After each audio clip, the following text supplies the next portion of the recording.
Welcome to Nice and Blunt. I'm Adam Riancho, and it's Monday, week 7. Time to look ahead and make some win-loss picks for every single game. But as always, before we do that, I look at last week's picks, and I was really good last week. I went 12-1, very happy about that. The only game I got wrong was that London matchup. I did take the Jags, thought that they would play well, as they historically do in London, but nope, they did not show up. They are a terrible team, and they lack a sense of urgency despite only one win on the season. They look ready to give up, so expect Doug Peterson to be fired very soon, if not by the time this video is posted, and I think they're completely cooked. No chance the Jags compete this season. The Bears looked a lot better than I expected. Their offense was humming, and Caleb Williams has improved every single week. Can't wait for what he puts up 2 weeks from now against the Commanders and Jaden Daniels off the bye in week 8. But otherwise in week 6, these are all the games I got correct. I was right about the Niners over the Seahawks. That game was never really close. The Packers won from the opening kickoff basically over Arizona. The rain completely shut down the desert team. And once Marvin Harrison Jr. had a concussion, that game was completely locked up, but it wasn't even close before that happened. The Colts won with Flacco as the starter. Once Richardson was ruled out, I felt like that one was a lock. The Patriots, though, definitely lost to the Texans. Just too many mistakes from Drake May, but liked what I saw from him in garbage time. Not the worst. The Saints, though, never stood a chance. They were close at halftime, but the blitz completely locked up Spencer Rattler. And the Buccaneers scored over 50 points, despite only getting 35 yards from Mike Evans. So, Bucs dominated that one. The Eagles, though, looked like shit against Cleveland. They did win, but against an average football team, they would have definitely lost. Not impressed with the Eagles. I think Sirianni could get fired very soon if he goes on a losing streak. The Ravens, though, did beat the Commanders. The Commanders' defense just not good enough to stop a team like the Ravens, but they did hold their own on offense. I liked what I saw from Jaden Daniels against Lamar. The Chargers, though, won this game comfortably from the opening drive. They were up 23-0 at one point, and although Bo Nix had a decent fourth quarter, it just was too much to overcome in garbage time. The Steelers won comfortably. Aiden O'Connell does not make the Raiders relevant. They are not competitive at all. The Detroit Lions completely routed the Cowboys, an embarrassing loss for Jerry Jones on his birthday. The Falcons, though, are obviously a much better team than the Panthers. The Panthers still suck. The Bengals found a way, although it was an ugly game. The Giants missing Malik Neighbors was probably the difference. The Giants, though, look decent. I do think the Giants can beat average teams if they are fully healthy. Tyrone Tracy looks decent. The Jets, though, are the team I picked tonight to win, and that is the last game on the week. We'll see what happens. I'm hoping to go 13-1, but so far 12-1 looks pretty good. Very happy with this week's picks. They were kind of obvious. It felt like there were some big mismatches this week. However, based on the poll results, you guys, the audience, also went 12-1. We differed on 3 picks overall. I took the Jaguars, you guys took the Bears, you were right on that one. I took the Chargers, though, you took the Broncos, and I was right on that one. So both of us went 12-1. Overall, we were excellent this week. However, we will have a difference in opinion tonight with the Bills hosting the Jets. We will find out what happens, and one of us will have the better record on the week with only one incorrect pick. So on the season, we are within one game. Tonight might decide it, but you guys are 56-35. I am 55-36, and we are looking better in the percentage column. So week 6 was great, and against the spread, I was also a winner this week. I went 3-1. I had the Commanders +7, the Titans +3, and the Falcons -6. They all covered the spread, but I was wrong about the Cardinals. I'm wrong about that one, and I'm hoping to go 4-1. We'll see if the Jets actually win tonight. They are 2.5-point underdogs. But on the season, while I am crawling back to 500, the first 2 weeks were just so bad. I am currently 12-16-1 as it stands right now. So we're getting better, and next week I hope to be above 500. But let's get going. Let's take a look at this week's schedule and make some win-loss picks for every game. That's what you clicked on this video to see. In New Orleans on Thursday night, the Saints host Denver, and it's a reunion game for Sean Payton. I don't want to call it a revenge game. I don't think he has any ill will towards that franchise. Still cares a lot about his Saints. However, I think he wins comfortably here. I don't think it's close at all. Maybe Derek Carr is healthy, but even if he is, I don't think it matters. I think the Broncos defense will dominate them, and Sean Payton will know all of the holes in their offense. So Alvin Kamara could struggle. Chris Olave probably not even going to play with a concussion, and Bo Nix I think will play very well. I'm going to take Denver over the Saints. Saints secondary has played okay, but they still give up a lot of points. I do not trust New Orleans at all. At some point, they're probably going to fire Dennis Allen.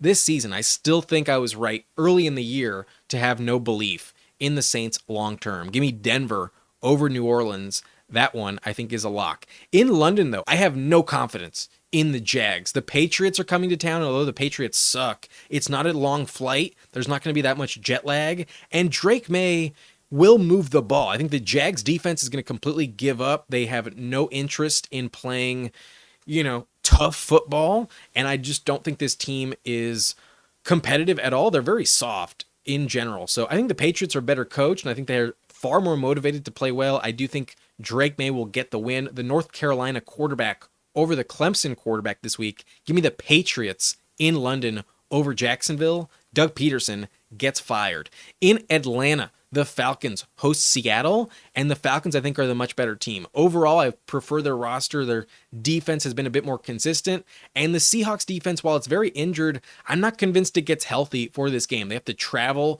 Geno Smith playing very badly, and DK Metcalf getting upset. I think the Falcons are just a more cohesive unit. I think the coaching is better. The rookie nature of a college offensive coordinator and a very young defensive coordinator as the coach, not trusting it. I think the Falcons are the better side here. They're in Atlanta, and I think that's the difference. It'll be a close game, but I'll take the Falcons over the Seahawks. I think the Falcons are a safer bet for the playoffs, and this is a tiebreaker type of game. Give me Atlanta over Seattle.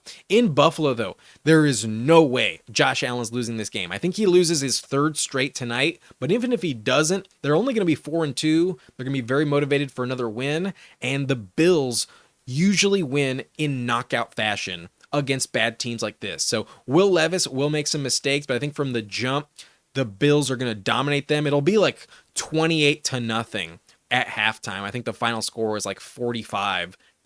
Give me the Bills overwhelmingly over the Titans. In Cleveland, though, I just have no faith in Deshaun Watson. They're a terrible team, and I know they have a very good record, especially at home, just in division against Joe Burrow. Burrow does not play well against Cleveland. I really don't care. I just don't trust Deshaun Watson at all. And the Bengals defense did look better against the Giants last week, and I think the Giants are a much better team than the Browns. So they should win. I think they're a little too desperate to cough this one up, and I'm going to take Joe Burrow. It's a better offense.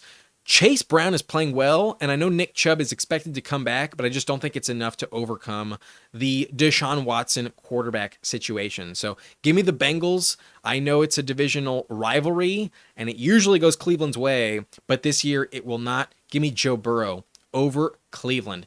In Green Bay, though, the Packers host the Houston Texans, and this is honestly a possible Super Bowl preview. I had the Packers predicted to make the Super Bowl back in August, and I had the Texans losing in the AFC Championship game to the Chiefs. So this will be an excellent matchup. Two young teams, young quarterbacks with excellent offensive firepower. I just wish Nico Collins was healthy. It'd be a lot more competitive if Nico Collins was available. He's not. He's on IR, and that'll be the difference. It'll be toe-to-toe, back and forth with the running backs, Joe Mixon versus Josh Jacobs. Really good battle, but the Packers just have too many wide receiver weapons to account for. Jaden Reed should be healthy enough to play, and Christian Watson, Romeo Doubs, Dontavian Wicks. It's just too much, man. The Packers can beat you by 1,000 cuts, and Tank Dell, Stephon Diggs, one of them will get shut down just enough. So I'm going to take Green Bay. It'll be a dogfight here, going to be a close matchup, but if the weather is at all a factor, I'm definitely taking Green Bay. Their defense has played excellent at home, and even if there's no weather, give me the Packers over the Texans. I think they're the more complete overall unit at this point in time. Give me Green Bay over CJ Stroud. The Indianapolis Colts, though, host Miami, and there's no Tua this week. At least it's not expected to happen. And without him, the Dolphins just stand no chance. They're a bad team with Huntley at quarterback. However, it's expected to be Richardson on the opposite side of the ball. He was practicing more last week. He was full on Thursday, but they didn't start him. And it sounds like Flacco will not get the start next week. They are expecting Richardson to be available. So it'll be a little bit closer. I think it's a lot safer pick if Flacco does get the start because you don't have to worry about awful turnovers. However, Richardson should be okay. He still has a lot of talent, and the Dolphins defense is nothing that really scares me. So even off a bye, it's in Indianapolis, and I think the home field advantage is relevant. If Jonathan Taylor is healthy, then this one is a lock for the Colts. But even without him, I'm going to go with the better quarterback. Give me Anthony Richardson and the Colts to beat the Dolphins. Without Tua, the Dolphins just don't have enough firepower on offense. So give me Indianapolis. The Vikings, though, host the Lions, and I wish Aiden Hutchinson was healthy, but he's not, and that's a huge loss. I think they're going to find themselves in a lot of shootouts moving forward without a good pass rush. Their defense is a problem. So they were good against the run. Now it's a little bit more sketchy, and I do worry about their secondary a lot. Off the bye, Kevin O'Connell will have this team coached very well. They'll play excellent. And Sam Darnold gets TJ Hawkinson back. I think that's a huge piece in a revenge game here against Detroit. TJ practiced in week 5, but he did not play in London. And with 2 more weeks to get healthy, I think he will be back on the field. Probably doesn't see like 10 targets, but TJ Hawkinson, another weapon to account for. And with Addison and Justin Jefferson and maybe Aaron Jones, even if it's Ty Chandler, if Jones is hurt, I just think the Vikings are the spot here, man. Just worried about no Aiden Hutchinson, and unless Detroit can hang 50 points like they did last week, I just don't think they have enough, man. Give me the Vikings over Detroit. They'll probably split the series, and I think the Lions will probably win at home later on in the season. But first week without Hutchinson, nah, I'm going to take Minnesota. Shocking to see them going 6-0, but I think it happens. Give me the Vikings over the Lions. In New York, though, the Giants against Saquon Barkley's Eagles. Going to be a massive game for Saquon here. I think he could score at least 2, if not 3+ touchdowns, and Saquon is going ham no matter what. However, I'm actually going to take the Giants. Assuming Malik Neighbors is healthy, I actually prefer what I'm seeing from a consistency standpoint from the Giants. If Saquon was not on the Eagles, they would probably have a losing record. I do not trust them at all. They barely beat the Browns, and the Giants are much better than Cleveland. So give me the Giants here. I think the Eagles suck, and they're about to go on a losing streak. I think Nick Sirianni will get fired in the next month. So this is where it starts. This is where they really start to crumble. I think Brian Dable's play calling is annoying as fuck if you're on the opposite side. And if they keep converting on 4th down, the time of possession will be overwhelming. Give me the Giants. They're going to keep it close. It'll be ugly, but I think they beat the Philadelphia Eagles. Give me the New York Giants over Philly. I think this means a lot to the Giants organization to win without Saquon against the Eagles. That would be huge. The Eagles have owned them the last few years. So this is a bold upset call. But in New York, give me the Giants over the Eagles. But these next 2 games, along with that Bills game, are probably the most obvious picks on the week. These are going to be blowouts. The Rams over the Raiders. Hell no am I taking Las Vegas. Aiden O'Connell's going to suck once again. And I expect at least one of, if not both, of Cooper Kupp or Puka Nacua to return to the field. One of them will be healthy, and the Rams will get back on track. The Rams are still a legit threat in the NFC, and this is where it starts. They will win comfortably over Las Vegas. The Commanders are also going to win comfortably over Carolina. Carolina sucks, and Jaden Daniels playing very well. Even with a bad defense, the offense is too much against a bad team like the Panthers. Give me Washington and the Rams 100% this week. The Niners, though, host the Chiefs, and this Super Bowl matchup probably buries those other games in the afternoon window. This is must-watch TV, and I can't wait for it. The Chiefs off a bye, the Niners off extra rest. They played last Thursday, but the Niners' run game is very banged up. We know about Christian McCaffrey, but I don't think Jordan Mason will play. And to bet on Isaac Guerrero and Kyle Juszczyk getting it done is kind of dicey. So I worry about that. The Chiefs off the bye with all this extra time. They're not going to get cute. They're not going to mess around, and they're going to have a very good game plan dialed up. We saw Juju Smith-Schuster and Kareem Hunt look very good before the bye last time. So I think they'll play well. I think it'll be too much, and their defense really steps up. In a close, ugly game, give me the Chiefs in one possession fashion. I will take Kansas City over San Francisco. If they had McCaffrey, I'd probably take the Niners, but they don't, and they've looked bad this year. Give me the Chiefs over San Francisco. Andy Reid will know how to exploit Brandon Staley's defense.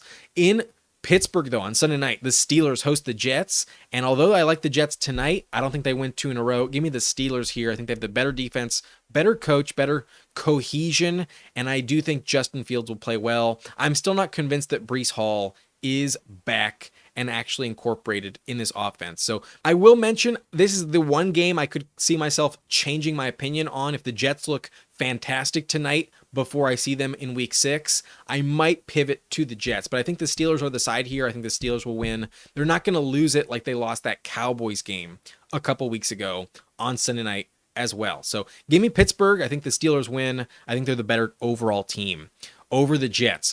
On Monday, though, we have 2 games, and the game I care about probably more is probably going to get buried because the Ravens and the Bucs also play on ABC. So this is the game to watch for sure. The Ravens offense against the Bucs offense going to be a juggernaut, probably like a 40-35 type of game. I could see a ton of points scored in this one, but I'm going to go with Baltimore. I worry about the Baltimore run defense shutting down Tampa, especially if Rachaad White's not available. Even if he does play, you don't feel great about the Bucs run game. It's all about the passing game, and although the Ravens secondary is bad this year, I don't think they'll have an answer for Derrick Henry with their defense. The Bucs defense does not really scare me that much. So it's a weird game, weird defenses that have not been playing well this season. A lot of points on offense, and the Ravens will get it done. You just can't stop Lamar Jackson or Derrick Henry. They're just going to score too many points and never let up. Their foot never comes off the gas. Give me Baltimore over Tampa. I do think the Ravens are a better team, and they're like 27-1 against the NFC. I'm definitely taking Lamar Jackson in this matchup. But on the other side of Monday night, I do think the Chargers win over Arizona. I do not feel good about the Cardinals' defense at all. Meanwhile, the Chargers' defense is excellent, and their offense is good enough to put up over 20 points. I do not see Arizona scoring over 20, especially if Marvin Harrison Jr. is not healthy. I'm not comfortable with Kyler here. So give me the Chargers. I think they're the better team, definitely better coached, and more physical. Overall, the Chargers win on Monday. The Chicago Bears and Dallas Cowboys, though, are on bye this week, and these are my win-loss picks. I'm taking Denver on the road in New Orleans over the Saints. Give me the Patriots in London over the Jaguars. I'll take the Falcons at home over the Seahawks. Give me the Bills in knockout fashion over Tennessee. Give me the Bengals. Joe Burrow wins in Cleveland. The Packers beat the Texans without Nico Collins. The Packers win at home. In Indianapolis, Anthony Richardson beats Tyler Huntley. In Minnesota, without Aiden Hutchinson, the Vikings beat Detroit. The Giants beat Philadelphia. Malik Neighbors is the difference, even while Saquon goes off. In LA, the Rams beat the Raiders. The Las Vegas Raiders have no chance. Neither do the Panthers in Washington. The Commanders will win. The Chiefs will continue their win streak over San Francisco. The Niners do not get revenge. And then the Steelers win in Pittsburgh over the Jets. The Ravens win in Tampa. And the Chargers win in Arizona. Those are my picks for week 7. However, I'm going with 6 picks against the spread this week. I normally only give you 5, but there are 6 I feel really good about. And here they are. I'm taking the Patriots to win straight up, and they're 6-point underdogs. Give me the Patriots plus 6. I'm also taking the Giants to win straight up, and they're 4.5-point underdogs. That one will at least be a field goal type of game. Give me the Giants over the Eagles. Time of possession will be a major factor in their favor. Arizona is favored to win over LA, and I'm taking the Chargers to win straight up. So even though it's only 1 point, give me the Chargers plus 1, another underdog, and I will take the Broncos to win comfortably over New Orleans. They are favored by 1 point, but I think they win by well over a field goal, if not a touchdown. The Bills, though, are going to win by at least 2 touchdowns. I think they could win by 30 points, honestly. I'm going to take Buffalo minus 7.5. I guarantee you the Bills win by knockout. The Rams are also going to win by knockout. I think they win by well over a touchdown, and they're only favored by 4 points. Give me the Rams minus 4, 100%. I'm giving you these 6 picks. I feel really good about the Patriots plus 6, the Giants plus 4.5, the Chargers plus 1, the Broncos minus 1, the Bills minus 7.5, and the Rams minus 4. Those feel like locks, in my opinion. So that's it for this video. If you enjoyed, hit that like button and subscribe to the channel for more content like this. I will see you next time. My name's Adam Riancho, and thank you for watching. Nice and blunt.